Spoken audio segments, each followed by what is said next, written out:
Hello, Year 9, Mr. Phillips here. I'm here to talk to you about your option choices for Spring 2021 and hoping you are going to create your ideal future. So, what's in this booklet? Well, there are three main sections. There's Section A, which is an overview, Section B, which is all about the core curriculum which you must study, and Section C are all about the choices that you can choose. So make sure you're choosing the right subjects for the right reasons. You should pick subjects that you enjoy or that you are really good at or that will help you go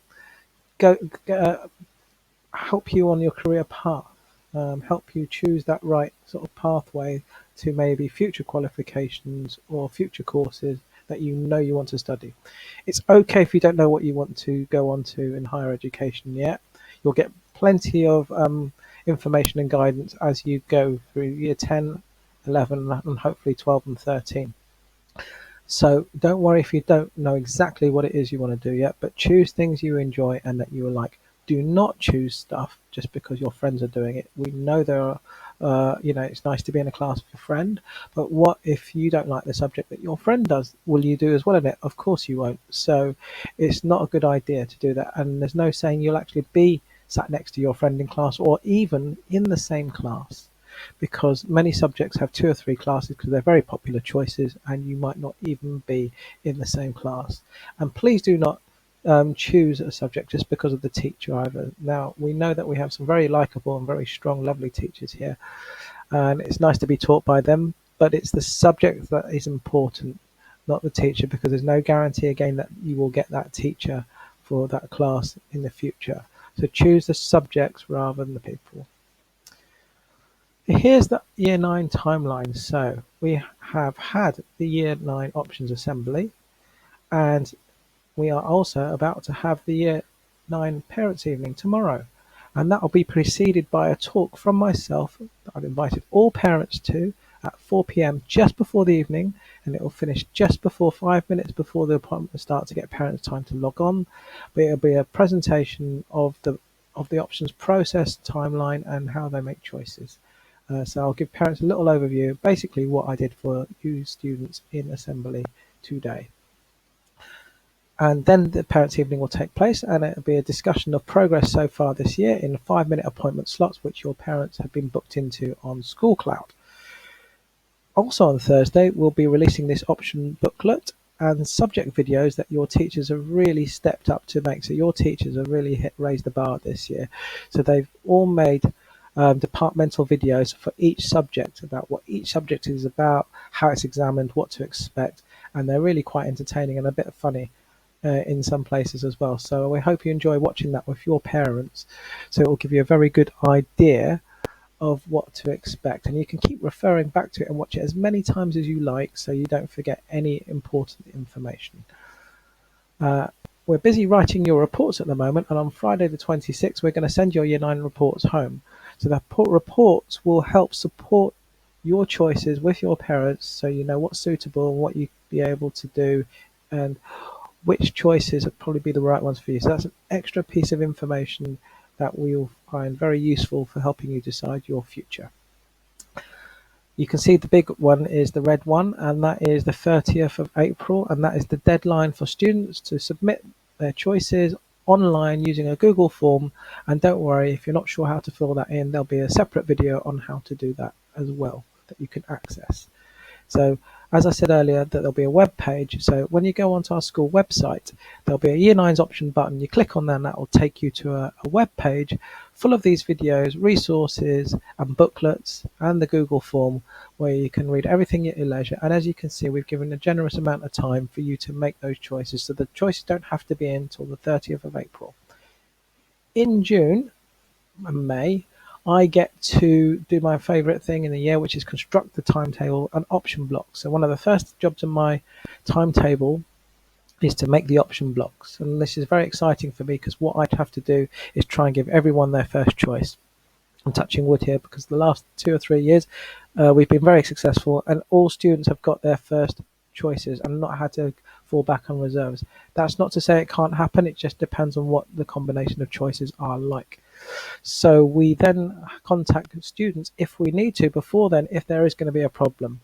If there isn't, you will find out in the summer term that what courses you'll be doing in years 10 and 11 for your Key Stage 4 courses, and we'll do that by a nice online letter of option confirmation sent home to parents. So that is an overview of the whole options process and timeline.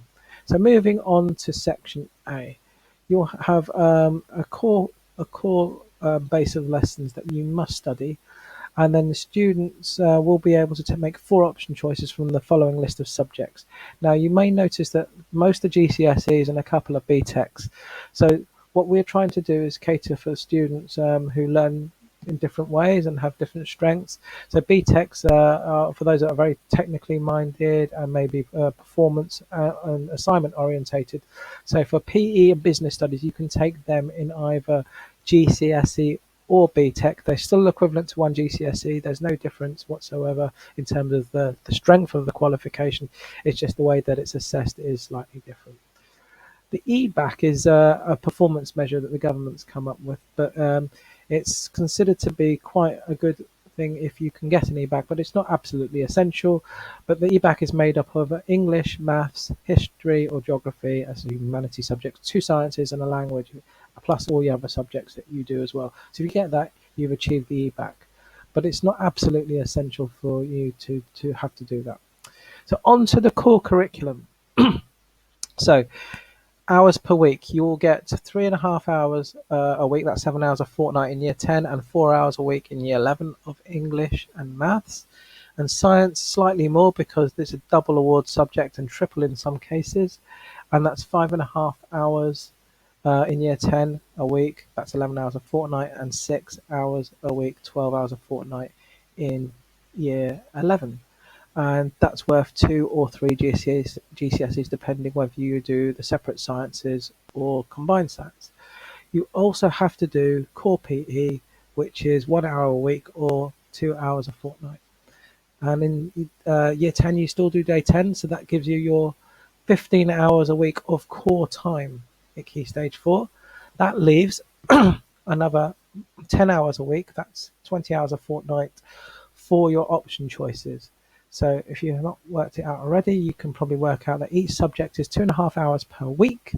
That's 5 hours a fortnight. So on a 2-week timetable, that might mean 3 lessons one week and 2 lessons the other week to make the 5 lessons a fortnight. And these are the subjects that are available. Notice those that are qualify for the EBAC are in brackets as well. So all of these subjects are worth 1 GCSE. And 25 hours learning time in total when you combine it with the hours in the core subjects. Now, whilst we make every effort to give students their choices, as I said before, it's not always possible. So we do ask you for 2 reserved choices that you must be willing to study in the event of the option not being available. So don't just pick the 4 you want to and randomly pick 2 that you don't, because those 2 choices may come into play if we can't give you your first choice. So think very carefully about those choices. I think the biggest problem that some students are going to have is cutting down to 4 because they love so many of the other subjects that are on offer.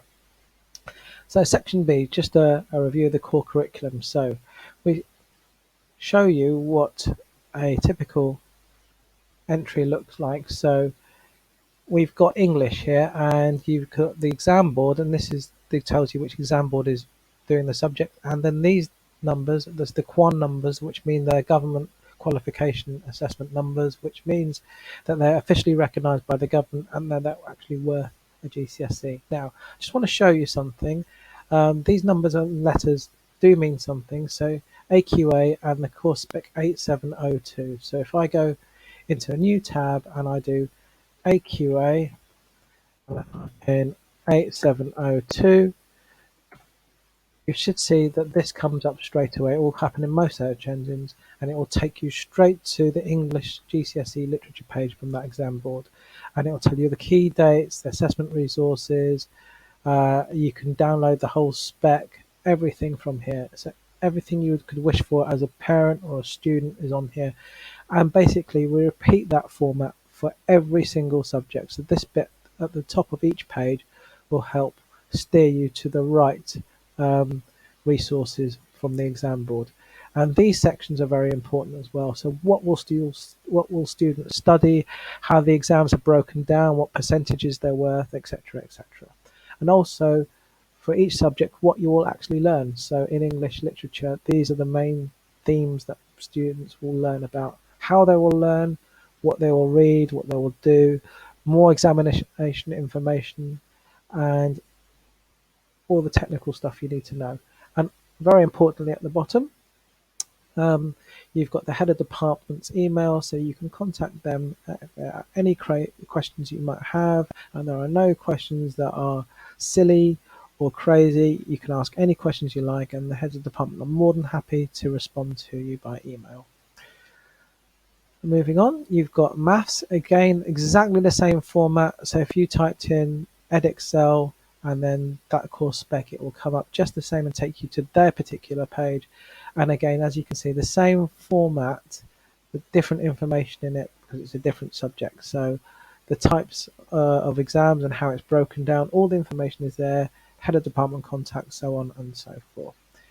Now, with triple science and double combined science, those are broken down on the science page, and how you're going to study them if you do separate sciences, or how you're going to study it if you do the combined sciences. So Mr. Searle will be able to help answer the questions on that to you. Okay.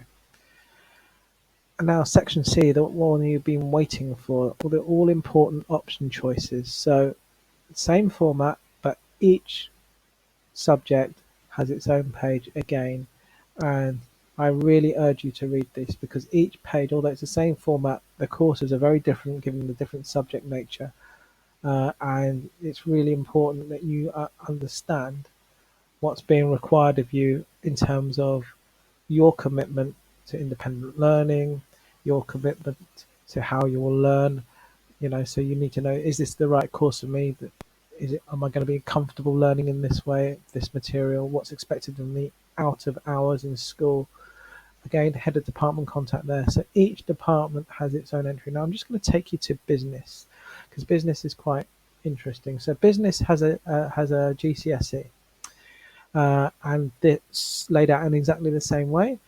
But if I scroll down, you'll notice there's another business, enterprise and tech award, and this is the BTEC version of it, and it's just as valuable. It's worth one GCSE. There's no difference between that and the GCSE version. It's just a slightly different course depending on how students are suited for it. So students may feel they're more suited to the GCSE, but some may actually, I find this course in the BTEC more interesting and I want to do it this way. It'll still give you a business qualification, so there isn't really much difference there at all. But maybe the way that you're assessed will be different. So in BTEC, there's much more emphasis on coursework and assignment-based work throughout the whole course. So lots of mini projects and deadlines that you have to do along the way, whereas the GCSEs tend to be an exam at the end of 2 years. So for business studies, you've got two different choices there. Talk to Mr. Young, because he'll be able to give you some very strong advice on which course is best for you. And all the others are fairly similar in terms of their layout. I just want to take you down to sport. So you got GCSE PE again, so have a look at that, but then have a look at BTEC sport. Same department, same teachers, but learning slightly differently. The emphasis more on practical on the GCSE, and more assignment based on the BTEC. So just bear that in mind and read the information very carefully. And that will take you through all the way through to the end. And Spanish, I believe, is the last. Statistics is the last one. And this is a very useful page at the bottom there. So you've got all the links to the exam boards as well for each course that you study. So if parents really want to, or students, if you want to geek out and look at all these pages and technical specifications in absolutely micro detail, this is the page for you. Now, we used to have a section D, but we don't have a section D anymore because we've moved with the times, and now the option choice, which was section D, the option choice form, is now online, and That all should be completed and submitted by Friday the 30th of April. So there's no paper form to fill in. There's just this one to fill in online. So that's basically the whole booklet, and I'm going to do another video for you shortly, which will detail on how to fill in the option choice form. Thank you very much, and I hope to have a happy time deciding your choices. Bye.